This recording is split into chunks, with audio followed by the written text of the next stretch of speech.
Hello and welcome. I'm Nikki Hogan. You're now going to have the abilities and wants to change your life forever.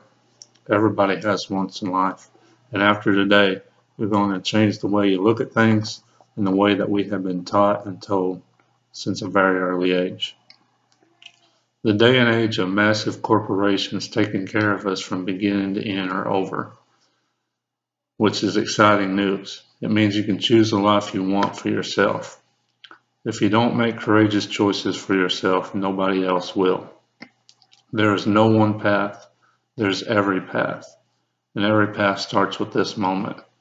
Did you choose yourself for this moment? Are you bold? Then all paths will lead to the same place, right now. Are you living the so-called American dream? The one with the car, the house, the job? Well, the American dream term is just a general expression people used to describe the white picket fence mythology, when in fact the American dream comes from a marketing campaign developed by Fannie Mae to convince Americans flush with cash to start taking mortgages. It may have been the best marketing slogan ever. It was like a vacuum cleaner that sucked everyone into believing that a $15 trillion mortgage industry could lead to universal happiness. Then the desperate need to stay ahead of your neighbors and friends ensued. You needed to have the bigger house. You needed to have two cars instead of one. You needed to have bigger TVs, the boats, the RVs, and so on. The American dream that you should want for yourself should be filled with freedom and time to do things that only you want to do and actually get to enjoy life. Let me tell you how I know that you're not living the American dream that you could live. On Monday mornings, do you get up and go to work just so excited to get there like it's Christmas morning when you was a kid fixing to open presents? Or does it feel every day like Friday when you're fixing to get off work and go home for the weekend? I didn't think so. Why should you be in debt your whole life working at a horrible job you really don't like just so you can retire when you're too old to enjoy life, if your job lasts that long? By the time some of you are able to retire, the retirement age may be 70. What are you going to want to do then? Or you want to go to the beach and show off your beach body? About the only thing that you're going to be excited about when you're that age is if you're able to make it to the bathroom on time without having an accident. So to get you headed in a different direction than that, you need to start every day only doing the things that you like to do. You need to only go to movies you like, only be around the people that you like, only go to restaurants that you like, only read a book that you like, only go to concerts that you like, only talk to the people that you like, only do the jobs that you like. This will be the first step in the choose yourself era that ultimately give you freedom and the ability to break away from corporations that don't like you anyways. In 2008, when everything crashed, is when the need to start choosing yourself really started happening. When things started picking back up, the middle class jobs just never came back. You're being replaced by temporary positions that don't last long, or if they do, will never be able to get you anywhere. James Altucher spoke with several CEOs around this time and point blank asked them, did you fire simply because this was a good excuse to get rid of the people that were no longer useful? Universally, the response was a nervous laugh and a yeah, I guess that's right. James also visited an investor recently who manages more than $1 trillion. You might think $1 trillion sounds impossible, he did, but there's a lot more money than people let on. It's squirreled away by families who have been hoarding and investing and reinvesting for hundreds of years. And this $1 trillion was just one family. They were high up in the vertical city of New York. His entire office was just surrounded by glass windows. What do you see? The investor asked James. I don't know, I thought buildings. Empty floors, he said. Look at that one, a bank, all empty. Look at that one, an ad agency, all empty. Look at that one, a law office, all empty desks. Used to be filled with full-time employees, and now they're empty and will never fill again. You now only have two choices in this new era, and that is either become a temporary staffer or an entrepreneur. James recently joined the board of directors of a temporary staffing company with $7 million in revenue. The year before, they only made $400 million. That growth occurred in a flat economy. He can now see firsthand what parts of the economy are hiring full-time and what's moving towards temporary, and zero sectors are moving to full-time. And this is not just industry. It's middle-class managers, computer programmers, accountants, lawyers, and in even some cases, senior executives. If you don't change your mindset today, you will never have the freedom or time to actually choose yourself to be what you really want for yourself. Which leads me to the second step in the choose yourself era, is to start changing your external life.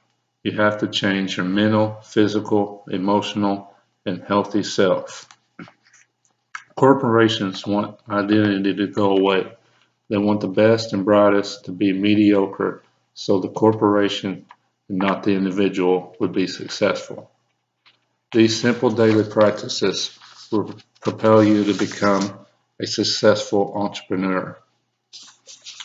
So before I turn you over to Jared, I want you to start doing these simple daily practices to change your life and your external life. Try just one of these things starting today. Sleep 8 hours. Eat 2 meals instead of 3. No TV. No junk food. No complaining for one whole day. No gossip. Express thanks to a friend. Say to yourself that I'm going to save a life today, and look for that life you can save. Write down your schedule every day, cross out one item, and don't do it anymore. Stay on track to choose yourself. Thank you. Here's Jared. Hello, my name is Jared Ward, and this is the second part of the Choose Yourself era. You already heard my friend Nikki Hogan discussing some of the problems and solutions in regards to the middle class jobs disappearing here in the United States currently. I'm going to discuss a few more problems as to why these jobs are going away. One of them would be technology. All right, so technology, one of the main points of technology taking away middle class jobs would be in regards to robots replacing humans. Another would be the paperless office. Also, another problem would be outsourcing, as far as jobs being taken out of the country and not coming back. It's a lot cheaper these days to outsource our products and to these different countries and not actually having these jobs coming back. Another would be temporary workers. When it comes to corporations, it's a lot cheaper to hire somebody on a temporary basis and never to actually fill a permanent position. The third problem that I'm going to talk about would be the education system. There is evidence showing that the system itself is systematically failing, and one of the points that James Altucher brought up was not enough emphasis on alternative education. All right, and so now we're going to talk about a few of the solutions to the middle class jobs disappearing. All right, so one of the things that we're going to discuss would be how to become an idea machine. Okay, so becoming an idea machine, what does that mean? All right, so that an idea in your mind, when you say your idea muscle, can be compared just like your leg muscles. If you don't exercise them, obviously those muscles will go into atrophy. No different than the idea muscle in your brain. So James Altucher said that to become an idea machine takes between 6 and 12 months of daily practice with the idea muscles. One of the examples of how to strengthen that idea muscle would be to read chapters from books on at least 4 different subjects, even subjects you know nothing about. As a matter of fact, we encourage that. That's how you expand your mind, expand the ideas, is to learn about things obviously that you didn't know. Even things that don't even seem that interesting to you. To reach out, you'll discover things that you never knew you liked. Another thing that we're going to stress is to take and write down 10 different ideas every day in a book. These ideas can be about anything. How to travel into space, how to cure cancer. It doesn't matter. The only way that you know that an idea is too big for your mind is when you can't think of the next step. The second solution would be the daily practices.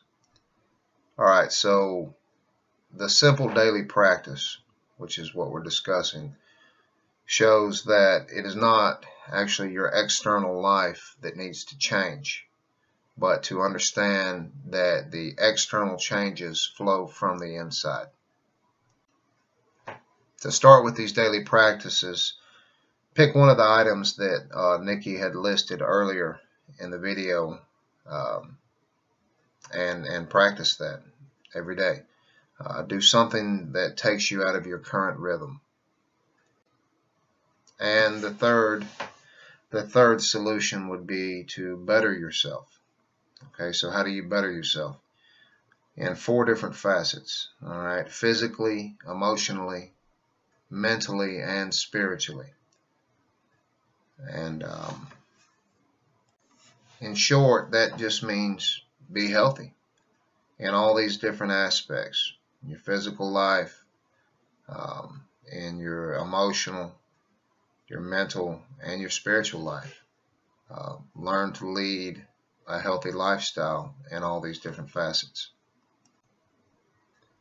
So one of the things that Nikki was discussing earlier, as far as the 3 choices that we have in this new era, alongside with becoming a temporary staffer or an artist, would be an entrepreneur. And the objection that most of the audience will have, a lot of people will have, will be that they say, well, they're simply too old to become an entrepreneur.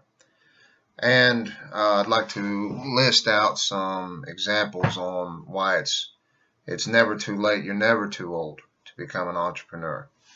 All right.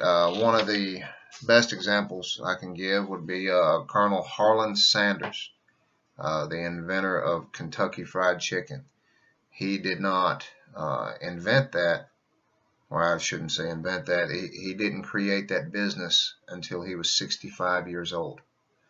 Another comedian, very famous comedian from the 80s, Rodney Dangerfield, was in his 40s before he ever even attempted to do stand-up comedy. One of the more famous examples of an entrepreneur that started later in life would be Stan Lee, the creator of the Marvel Universe. Mr. Lee was 44 years old before he ever started the Marvel Universe, Superman, and all of that. And probably the most famous example, somebody that made his mark on history, would be Henry Ford of the Ford Motor Company, the inventor of the Model T and the Model A and a few others. All right, so the Model T he did not design and fabricate and create until he was 45 years old. He was in his 60s before he actually came up with the idea for the assembly line. So now that we've shown you a few of the problems that cause the middle class jobs to disappear, and we've listed some of the solutions as to how to fix that problem, along with Nikki Hogan and myself, we want to encourage you to ultimately develop your inner perspective that allows you to choose yourself. Have a good day.